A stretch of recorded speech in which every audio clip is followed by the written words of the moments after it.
Olá, tudo bem com você? Estamos de volta aqui, o Bruno e eu, para falarmos sobre essa lição aqui, ó. Que lição boa dos jovens aliás, sempre tem sido muito bons os temas, né?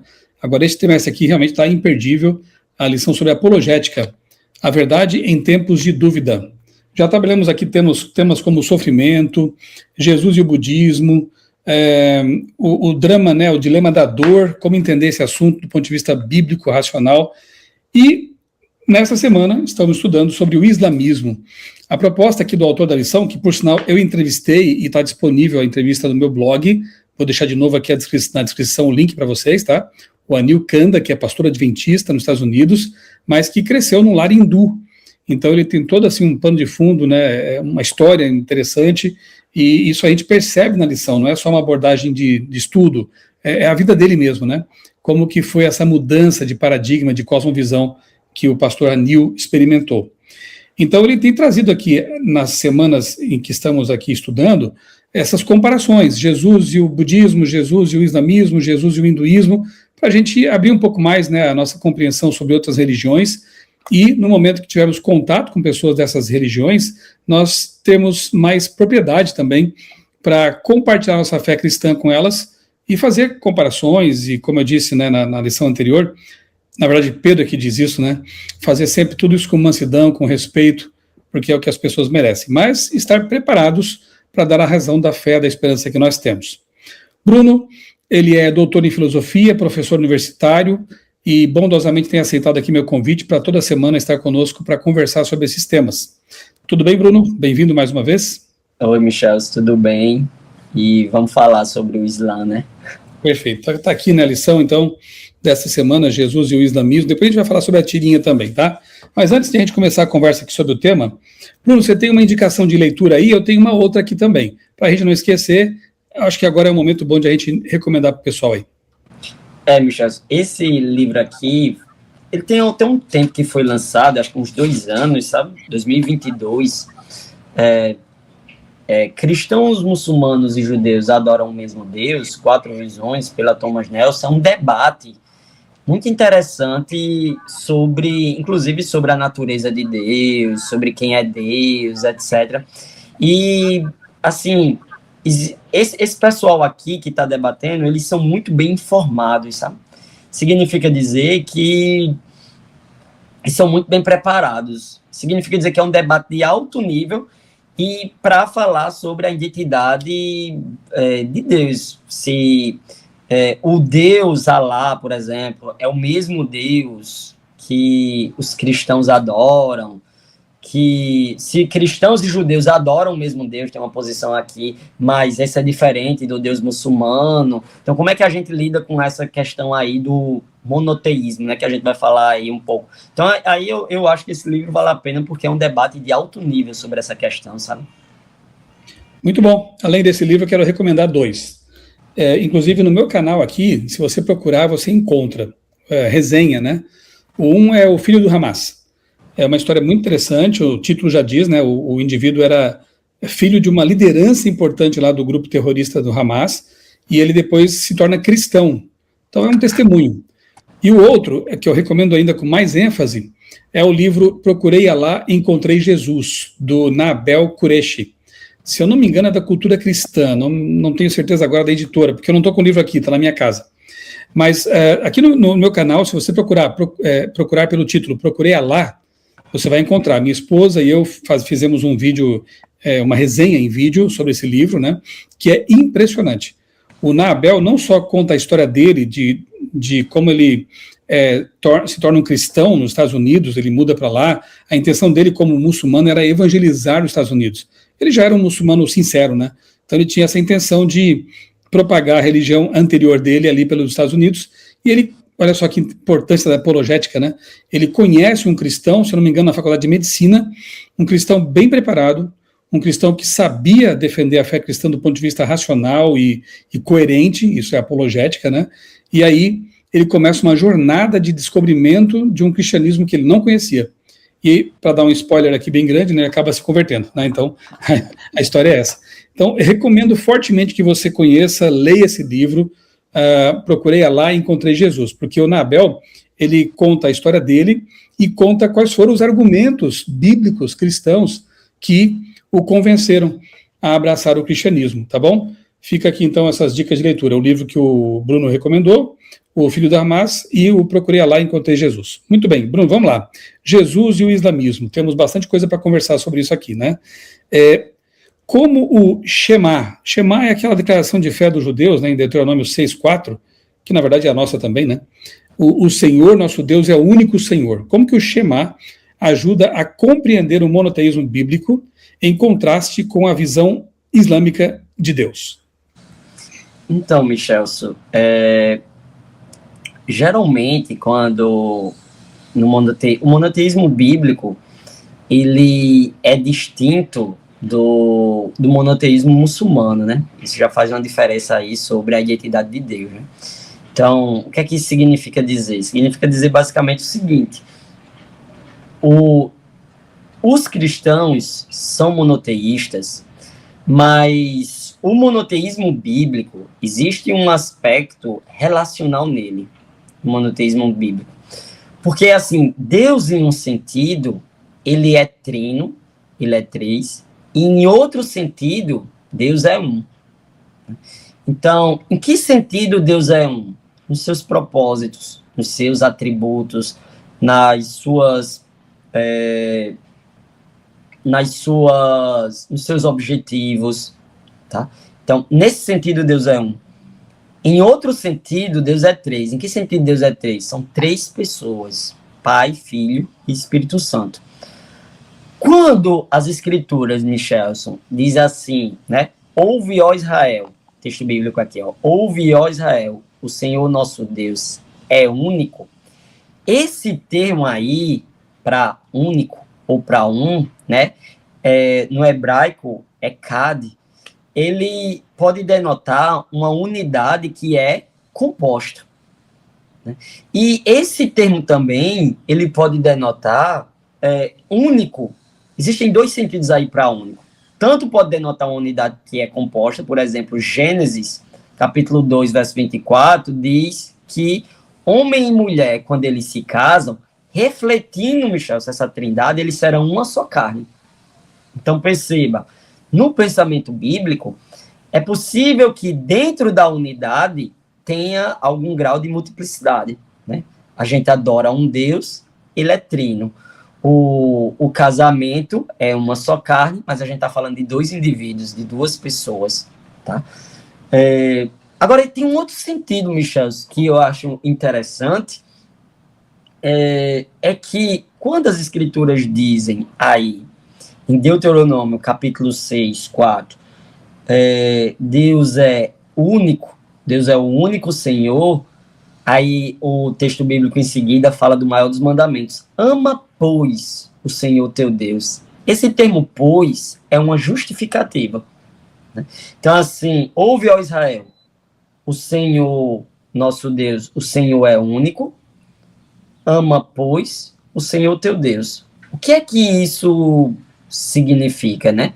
Significa dizer que Deus, ele é único, não no sentido de que só existe um Deus, né, enquanto uma pessoa única, mas no sentido de que ele é único, não existe nada igual a ele. É por isso que a gente entrega todo o nosso ser, toda a nossa vida, todo o nosso coração a ele. Então, Deus é único porque ele é inigualável. Não existe nada dentro da criação de Deus que possa se comparar a Deus, né? Então, no islamismo, Alá, ele é uno, ele é indivisível. Ele é tão transcendente que pode-se dizer que, de certa forma, ele se torna inacessível pessoalmente, né? Mas no monoteísmo bíblico, a unicidade de Deus se revela na Trindade, e a Trindade é profundamente relacional. Então, a gente tem o Pai, que aponta para o Filho, a gente tem o Espírito que nos ajuda a se conectar com o Filho e com o Pai, né?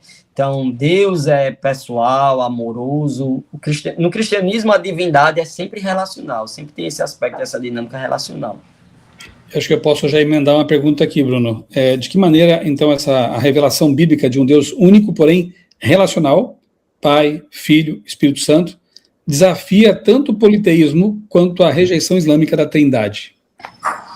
Então, primeiro que quando a gente fala Trindade, é por isso que é importante a gente distinguir algumas coisas, né? Por exemplo, Michel, quando a gente fala da Trindade, algumas pessoas dizem assim: Deus é 3 em 1 ao mesmo tempo e no mesmo sentido. Não, não pode ser, porque isso é uma contradição, né?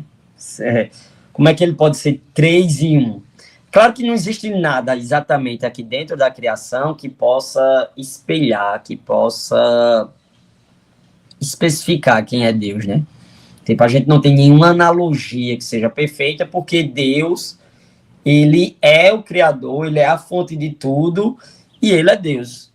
Então, às vezes, algumas pessoas trazem, né? Existe... É do nosso tempo, Michel. Tinha o som que vinha, fita cassete, CD e rádio. Então, assim, aí as pessoas faziam analogia com a Trindade, tipo, como a analogia cassete. Serve? Fita cassete, que negócio que é esse? Era um instrumento que a gente escutava música, etc. Mas eu acho que o pessoal realmente dificilmente sabe o que é isso. Mas, então, essa era uma analogia possível, tal, mas mesmo assim eram analogias imperfeitas, né? Mas assim... Insuficiente, né? Eu já vi assim, alguns, é como água nos estados vapor, líquido e sólido. Não é assim, né? Tudo isso é muito limitado para expressar uma natureza, um ser que é transcendental, né? Isso. Até porque a água, nesse caso, a gente está falando da mesma substância que se mostra em modos diferentes. Existe lá 3 pessoas literais, né? Pai, Filho e Espírito Santo. Não é 3 modos diferentes, né? Então, assim, a doutrina da Trindade é uma doutrina muito importante. E, de um lado, ela se distingue do politeísmo por causa do seu monoteísmo, né? Então, assim, a gente está falando de um único Deus em essência, Michel. Então, por isso que a gente não está falando de vários deuses. Por isso que a gente não está falando de 3 deuses. A gente está falando de um único Deus. Assim como na nossa linguagem, se a gente for também usar uma referência, Michel, não existe vários, digamos assim, tipos de humanidade. Existe uma única raça humana. Nós somos todos seres humanos, né? Agora, uma vez que nós somos todos seres humanos, isso não significa que a gente é somente um indivíduo. Somos 8 bilhões de indivíduos, né? Então, de um lado, somos de um outro lado, Michel, somos 8 bilhões. O casamento também é uma referência, porque as próprias escrituras dizem isso. De um lado, a gente está falando de uma só carne, do outro lado, a gente está falando de 2 indivíduos. Agora, qual é o sentido de uma só carne? O sentido de uma só carne é que a gente está falando do mesmo propósito, do mesmo objetivo, né? Das mesmas características, enfim, etc. Nesse sentido, homem e mulher se complementam e eles expressam a Trindade, né? Por isso que o casamento é um reflexo da Trindade. Então, assim, a doutrina da Trindade desafia o politeísmo. Que sentido desafia o politeísmo? Ele não apresenta 3 deuses, apresenta um único Deus. Então, só existe uma essência de Deus, uma substância de Deus. Esse Deus único, que se manifesta em 3 pessoas, possui os mesmos atributos. Mas, por outro lado, ele desafia também a visão islâmica. Em que sentido? A visão islâmica nega a Trindade e a encarnação, né? Então, acha que, isso aí já é um tipo de rompimento com o monoteísmo, né? E não é. Até Michelson, e essa é uma característica importante, que tem um filósofo que eu gosto muito dele, o Richard Swinburne, vai apontar, né?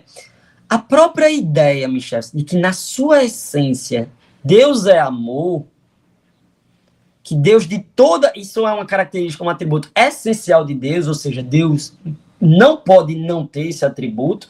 Ele demanda que exista dentro da Trindade algum tipo de multiplicidade, sabe?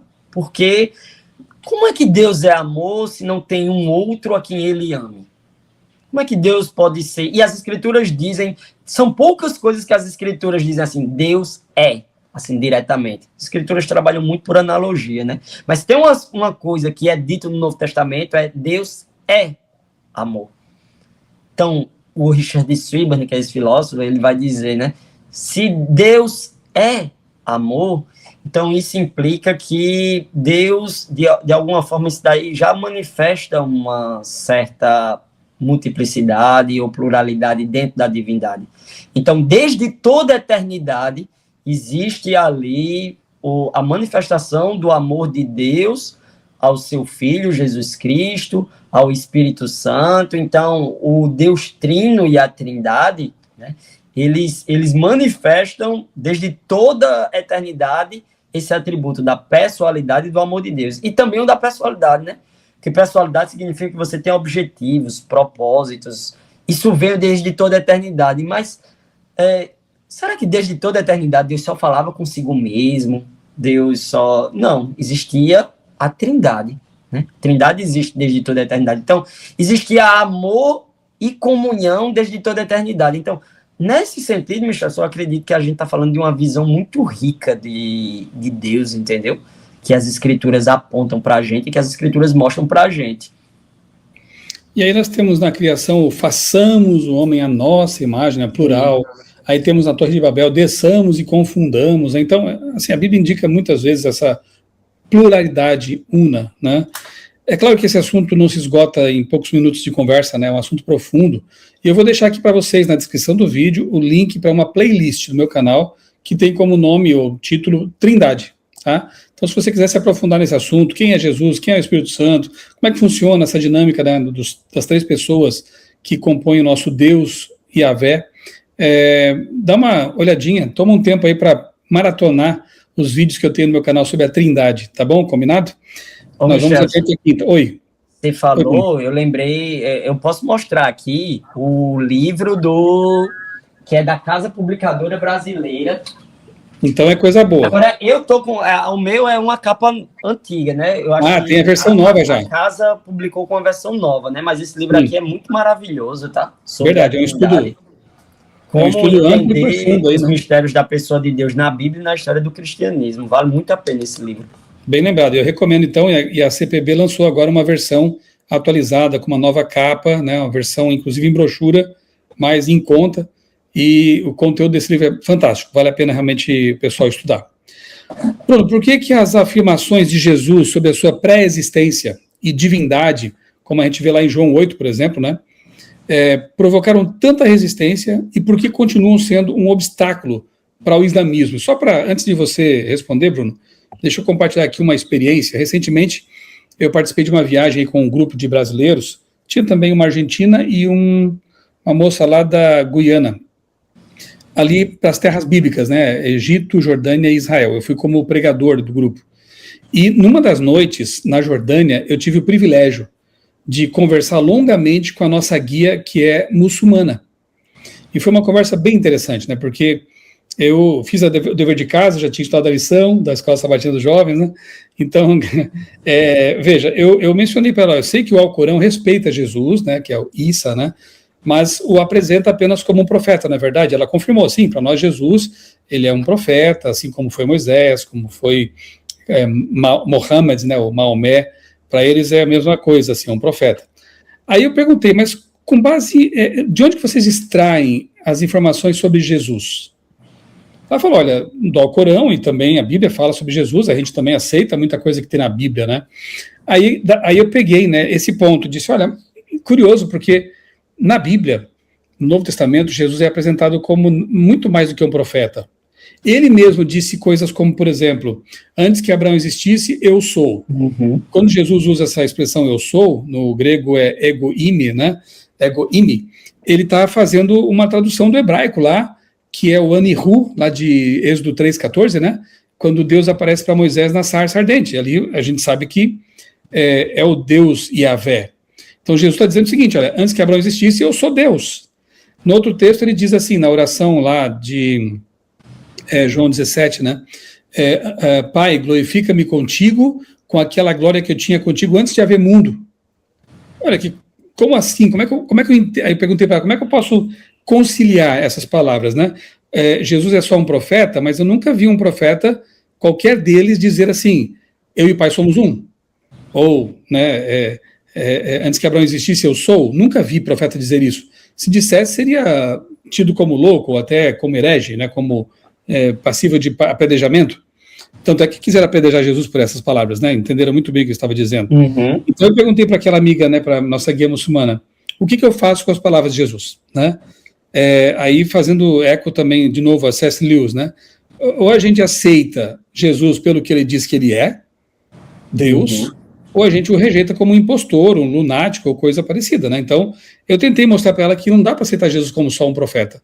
E é interessante, ela ficou pensativa, disse que nunca tinha pensado por esse lado, e tenho orado desde então por essa sementinha que foi plantada, né? Então, a pergunta que eu faço para você vai nessa direção, né, Bruno? O que a gente faz com essas afirmações de Jesus, né?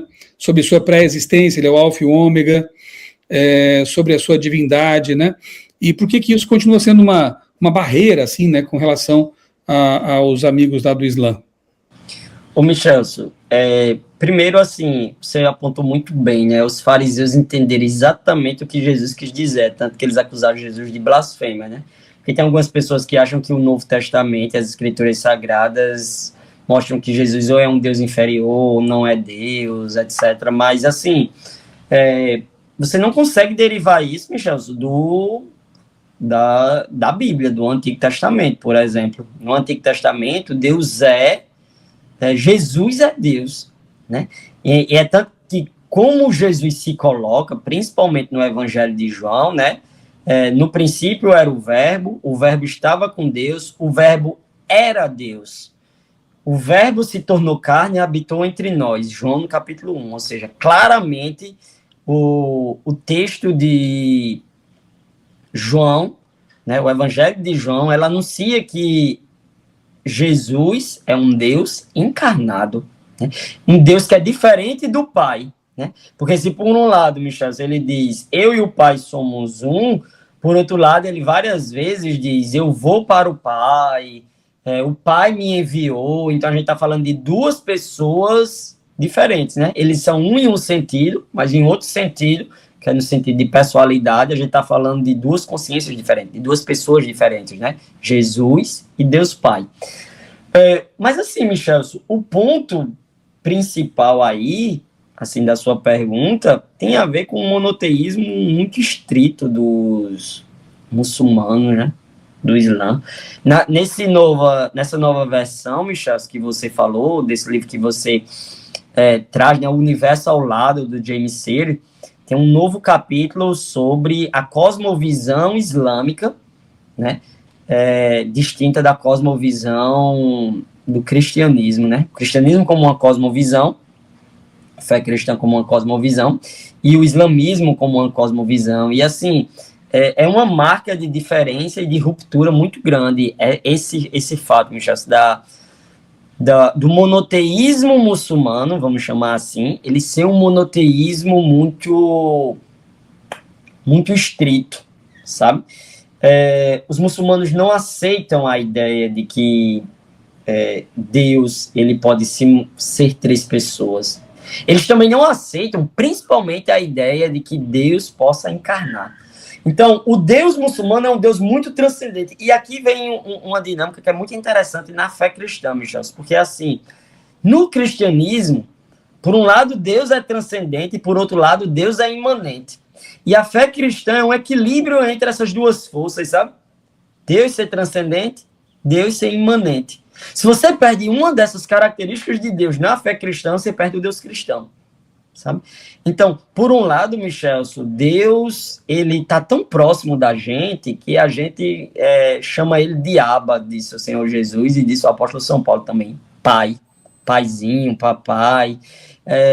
Deus é o bom pastor que cuida e dá a vida pelas suas ovelhas, etc. Né? Então, por um lado, Deus é muito próximo, tão próximo que encarnou, tomou a nossa vida, veio como um de nós e morreu na cruz, sofreu as dores que os seres humanos sofrem, etc. Por isso que a gente tem um irmão conosco.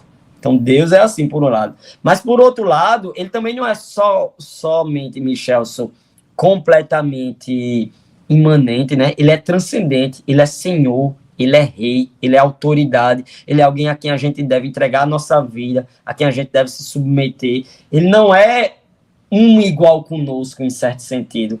É interessante, né? Em um sentido, ele é 100% homem, em Jesus Cristo. Mas, em outro sentido, Jesus Cristo é 100% Deus. Então, no cristianismo, Michel, tem essa tensão entre a divindade, que encarna e se torna humana, e no islamismo isso é impensável. Deus se encarnar para tornar-se parte da criação. Isso é impensável. Não só no islamismo, mas em muitas das outras religiões, isso é impensável, porque isso é visto como uma espécie de fraqueza.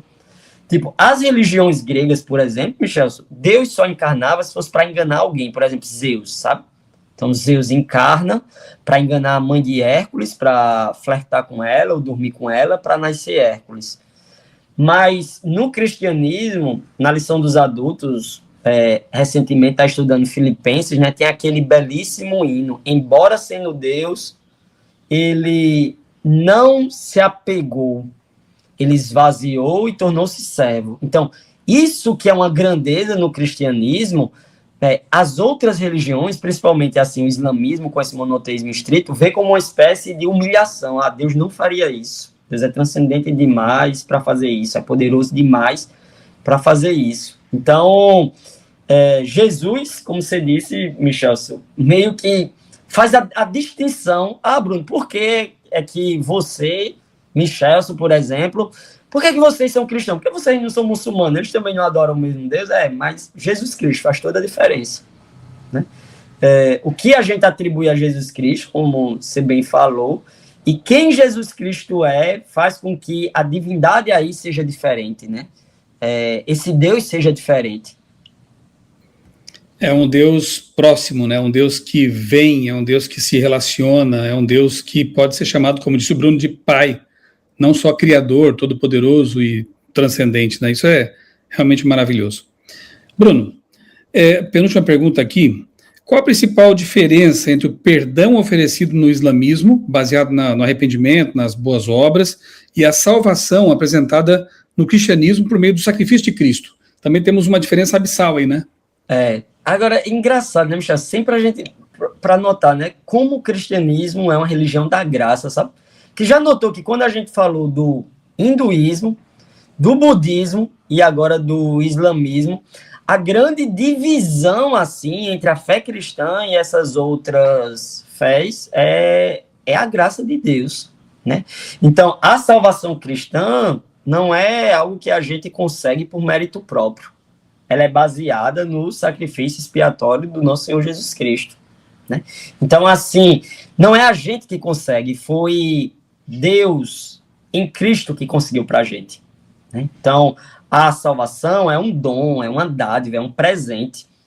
As boas obras vêm porque a gente ama esse doador, esse Deus maravilhoso, né? Então, até aproveitando aqui, Michel, tem muita gente que pensa que os adventistas do sétimo dia, eles acreditam que, por eles guardarem a lei, né, por nós guardarmos a lei, Michel, você acredita assim, a salvação é por meio das obras, a gente precisa se comportar bem para nós sermos salvos, etc. O que a gente precisa para ser salvo é entregar o nosso coração a Cristo, é Ele que nos salva. Confiar no seu sacrifício. É o sacrifício de Cristo que nos salva, né? Tem um pensador, né, que eu gosto muito, o William Temple, que ele diz assim, tudo vem de Deus. A única contribuição que o ser humano dá com relação à salvação é o pecado na qual ele precisa ser perdoado, né? Tem um arcebispo anglicano que disse isso. Tipo, o livro de Ellen White, Caminho a Cristo, enfatiza muito a beleza de como a salvação é pela fé. Agora, aí qual é o papel das obras no islamismo e qual é o papel das obras no cristianismo, né?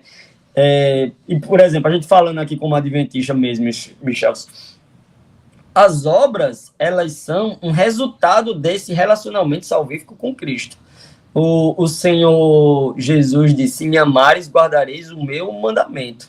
Então, assim, as coisas que eu faço por minha esposa e por minha filha é fruto de amor, Michelson. Não é exatamente para conquistar o amor, é porque uma vez já conquistado o sentimento, o amor, o afeto da minha filha, eu faço tudo por ela, né? Assim como, pelo fato dela me amar, ela me obedece, etc. Então, assim, na fé cristã, né, e dentro da nossa fé, tipo, aproveitando aqui, Michel, essa audiência, dentro da nossa fé adventista, a obediência à lei, ela é um resultado do nosso relacionamento salvífico com Cristo. Não é algo que a gente faz para conseguir conquistar alguma coisa, sabe? Não é algo que a gente faz porque a gente precisa ser salvo. Porque senão seria, Michel, um tipo de barganha, sabe? A gente estaria fazendo as coisas não porque a gente verdadeiramente ama a Deus, mas porque a gente está barganhando com Deus, né? Não importa o amor. O que importa é que se a gente fizer o caminho certinho, a gente vai ser salvo. E o livro de Atos é muito claro, né?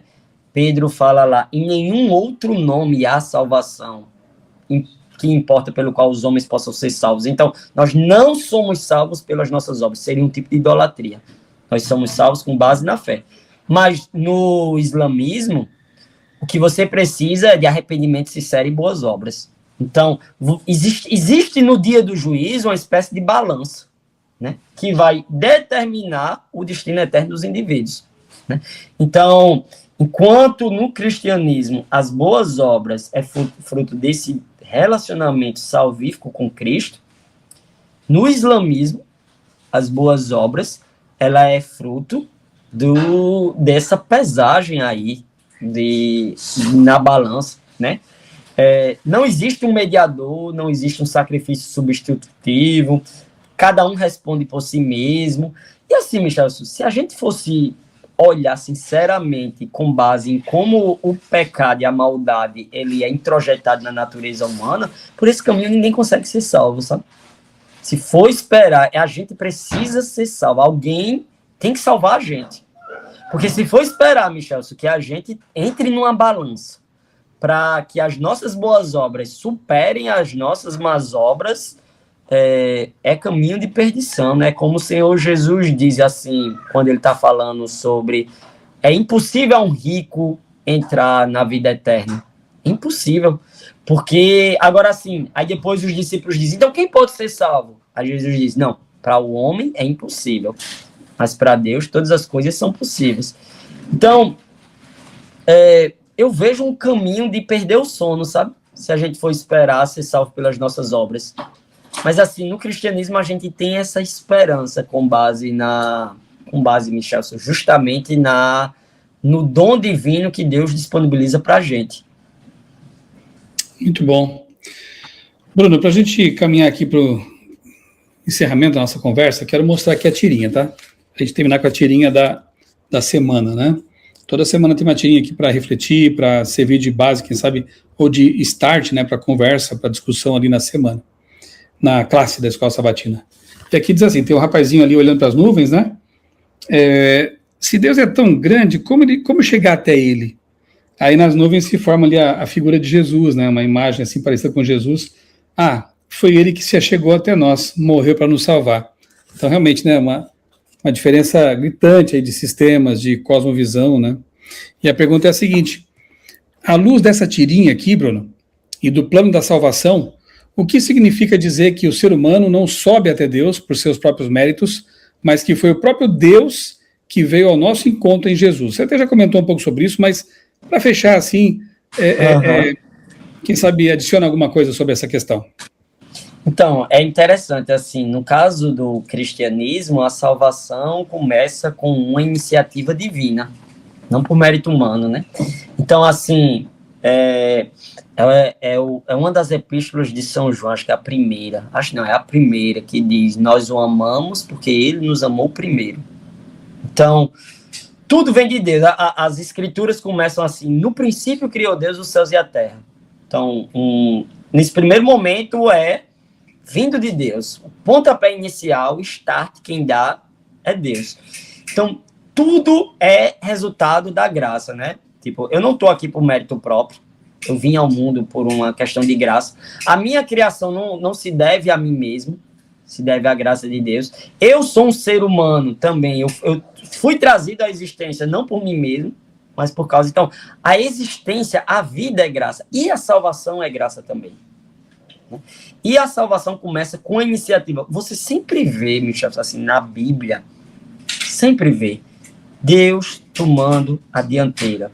Deus cria, Deus redime, Deus vai atrás, Deus busca. A lógica do mérito pessoal é completamente invertida, né? Então, esses rituais de ascensão pessoal, de caminho para Deus, etc., eles, na verdade, é Deus que vem primeiro.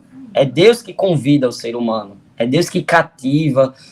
Até mesmo o nosso aceitar é porque a graça de Deus operou antes, né? Porque o apóstolo Paulo, ele vai dizer que Deus, ele faz o querer e o efetuar, segundo a sua santa e boa vontade. Se a gente busca a Deus, porque nós estamos mortos em nossos delitos e nossos pecados, né? Essa é a doutrina aí do pecado original. Temos uma natureza pecaminosa. A gente, por natureza, não quer a Deus. Mas Deus, mesmo assim, bondosamente, busca a gente. Deus vai atrás da gente, né? E pelo fato de Deus ir atrás da gente, a gente responde. E essa é a resposta. O homem é responsível, Michel, no cristianismo. É o homo respondes. A gente poderia definir. Geralmente o pessoal define homo sapiens, etc. No cristianismo, a gente poderia dizer que o homo responde à graça de Deus, responde ao chamado de Deus, responde ao convite de Deus. E Deus está sempre ali na dianteira, convidando, chamando, etc. Então, no cristianismo, Deus desceu, como diz a tirinha, a condição humana, sofreu, morreu, ressuscitou para nos reconciliar com Deus, né? Como fala a tirinha. Então, por isso que existe essa ponte entre Deus e o ser humano, porque Jesus Cristo é o mediador dessa ponte. Essa ponte não vem por esforço próprio, etc., porque até como eu falei assim na resposta passada, né, eu duvido que a gente conseguiria, sabe? Se dependesse da gente, se Deus de forma graciosa não já viesse, etc. Então, Deus vem, Deus cria, o ser humano decide sair, mas Deus vai atrás dele, Deus redime, Deus dá graça para ele conseguir, digamos assim, responder o chamado, e depois Deus faz dele nova criatura, e aí Deus dá a ele uma nova natureza, e aí ele, à medida que ele vai amando mais a Deus, vai fazendo bons atos, e esses bons atos é fruto justamente do Espírito de Deus. Então é meio que Deus do começo ao fim, sabe? Atuando aí no plano da salvação, nos buscando, nos redimindo, etc.